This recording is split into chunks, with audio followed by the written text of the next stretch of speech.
ओम उग्रम वीरम महाविष्णुम ज्वलंतम सर्वतोमुखम नरसिंहम भीषणम भद्रम मृत्युम नमाम्यहम्। भगवान नरसिंह देव को जब भी आप प्रणाम करें तो इस श्लोक, इस मंत्र का जरूर उच्चारण करें। आज नरसिंह चतुर्दशी है, आज बहुत पवित्र तिथि है। आज के दिन भगवान विष्णु मेरे हरि नरसिंह रूप धारण करके अपने भक्त की रक्षा के लिए पधारे थे। आज की वो तिथि संध्या के समय भगवान नरसिंह देव प्रकट हुए थे। जय नरसिंह देव। आप सभी भक्तों को भगवान नरसिंह देव के प्राकट्य दिवस की बापू जी सरकार की ओर से अनगिनत बधाइयां।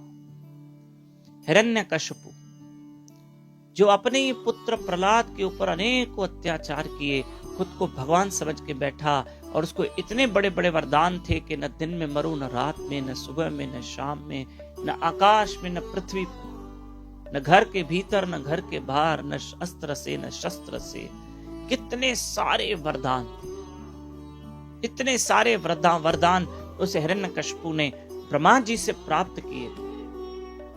मेरी माताओं, मेरे भाइयों, ध्यान से सुनना। उसने साधु संत महात्माओं पर भी अत्याचार किए थे हिरण्यकशिपु। अपने पुत्र प्रहलाद, जो वो भी भगवान का भक्त था, उसके ऊपर अत्याचार किए। क्या नहीं किया हिरण्यकशिपु ने। तब भगवान ने देखा कि अब हिरण्यकशिपु के पाप का घड़ा भर चुका है, अब इस घड़े को फोड़ना पड़ेगा। तब एक दिन हिरण्यकशिपु अपने ही पुत्र प्रहलाद को मारने के लिए खड़ा हो गया।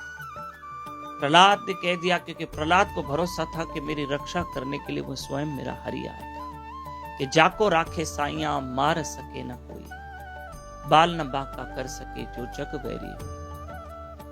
तो हिरण्यकशिपु कह रहा है, हे पुत्र प्रहलाद, आज हम आपको मृत्यु दंड देंगे। तब प्रहलाद ने कहा, पिताजी आप चिंता ना करें, मेरा हरि बचाने वाला बैठा है ना, वो मेरी रक्षा करेंगे। वो 1000 हाथ वाला है, आप तो सिर्फ 2 हाथ वाले हैं। मेरा हरि मेरी रक्षा करेगा। अच्छा, तेरा हरि कहाँ है जो तुम्हारी रक्षा करने अभी आएगा? यहाँ कोई नहीं आ सकता है। देखो, यहाँ कोई है? कोई नहीं आ सकता। प्रहलाद ने कहा, जहां कोई नहीं आ सकता वहां वो आ सकता है। वो तो कहीं भी आ सकता है। उसी वक्त एक स्तंभ को चीरते हुए मेरे भगवान नरसिंह देव प्रकट हुए और आधा सिंह रूप और आधा मानव रूप, और आके भगवान ने उस हिरण्यकशिपु को सबक सिखाया और उसके शरीर की अतड़ियां निकाल के उसका अंत कर दिया, और भगवान ने पाप का अंत कर दिया।